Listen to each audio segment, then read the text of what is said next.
weeks from tonight, just ask Stephen Naismith. The NBA season has flown by, and now opening night is oh so close, almost as close as the Staples Center is to our studio right here in LA. And LA is exactly where we start. Stephen Naismith's top 10 storylines heading into the NBA season. But not the Lakers. We'll get to them. Today, it's the Clippers' turn, and Kendrick Perkins will join us for this. Stephen A., the floor is yours. What Clippers storyline are you keeping an eye on? Well, the Clippers storyline I'm keeping an eye on is the fact that, first of all, whether or not Kawhi Leonard is going to, or how early he's going to return. That's the biggest component about the Los Angeles Clippers. The other thing is that do you expect them to fall off? I do expect them to fall off a little bit. And here's why. You were in the Western Conference Finals last year for the first time in franchise history.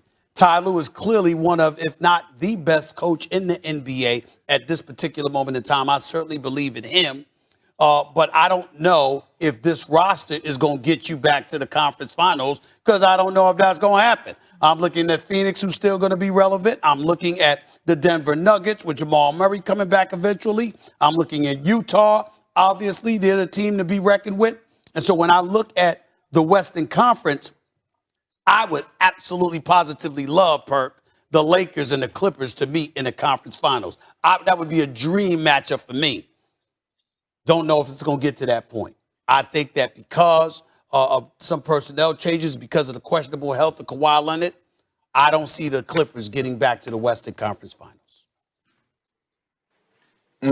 Well, I mean, you know, when I look at the Clippers right now, and I look at their roster, and I look at Ty Lue, one thing we know about Ty Lue is that he's one of the best coaches in the game today, and he showed us that last year in the postseason.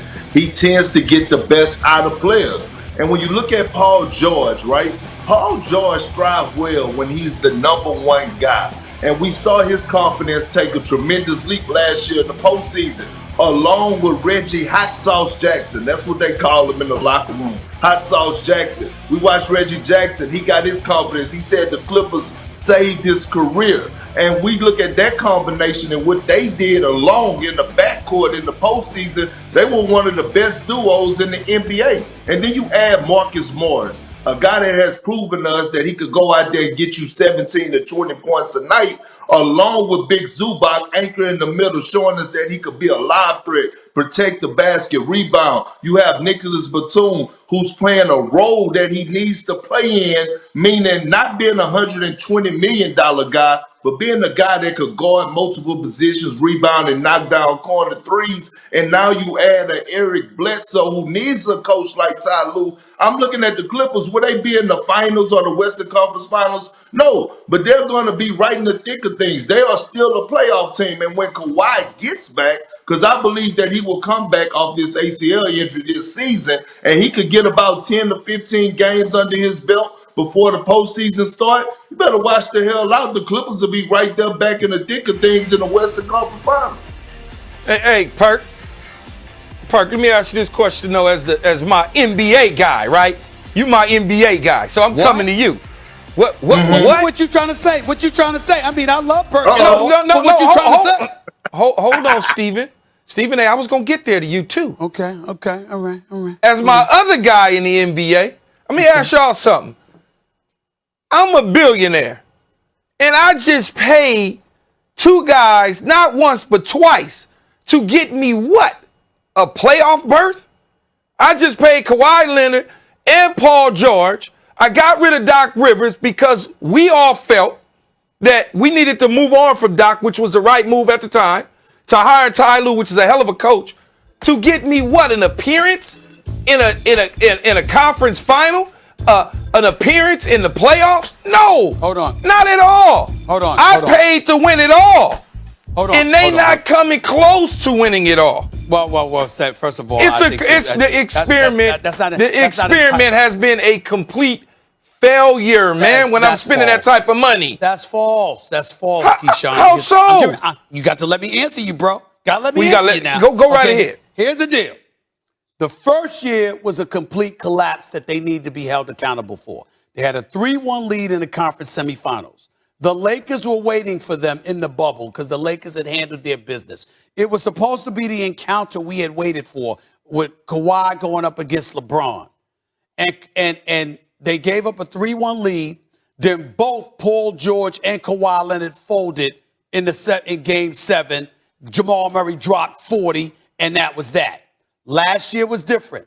Kawhi Leonard goes down, Game 5, Utah. They still pull out that series.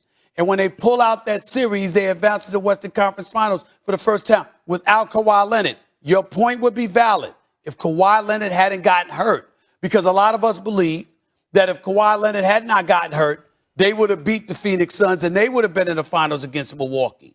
But that didn't happen because of an injury to Kawhi Leonard. If he never got injured, Keyshawn, your point is valid. Because he got injured, that's what happened. Injuries happen in the game. There's no question about it, Perk, that they was on their way to something possibly special. But guess what? It didn't happen that way. So now when we're looking at it, Kawhi is out extended period of time. You say maybe late year, comes back, get healthy for the playoffs, whatnot. That may not happen. And what if it doesn't happen and I'm the owner and I'm sitting there to continuing to spend money to get to where, when it's only going to get better, as you said, in the Western Conference? Y'all didn't even mention Golden State. Y'all didn't even mention that. Right. Y'all should have. You ain't even mention. You just forgot all about them. Hey, look, Stephen, you forgot all about them, right? and then the old team that shares the same arena with the Clippers. We ain't even mention them because they so old. We don't even talk about them. No, I got them going to the finals. I'm saying we just glossed right over the Lakers. Yeah, we glossed right over them. The finals. And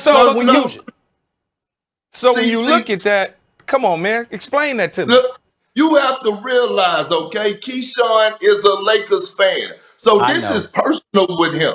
Okay, this is personal. Yeah, it is. This is personal with you, big dog, and I know this. But listen, this is what I'm telling you.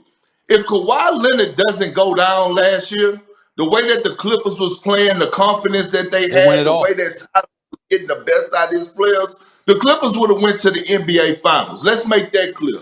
But when you look at what Steve Ballmer did by paying Paul George and Kawhi Leonard, yes, it is for now, but it's also for the future.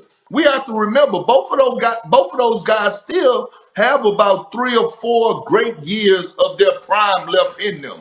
So with that being said, he's saying, you know what? I know Kawhi needs to get through this injury. I'm not saying we're just going to settle for anything, but I'm saying come next year and the year after next, we are in good hands, especially when that arena goes up in Inglewood. They're going to be in good hands with Kawhi Leonard and Paul George. And you had to pay them. You know why?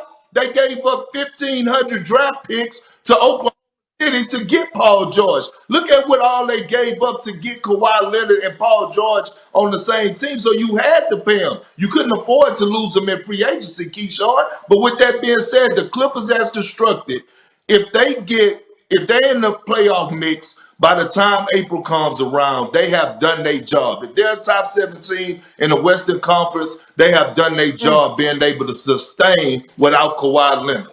All right. October 21st, they open up their season at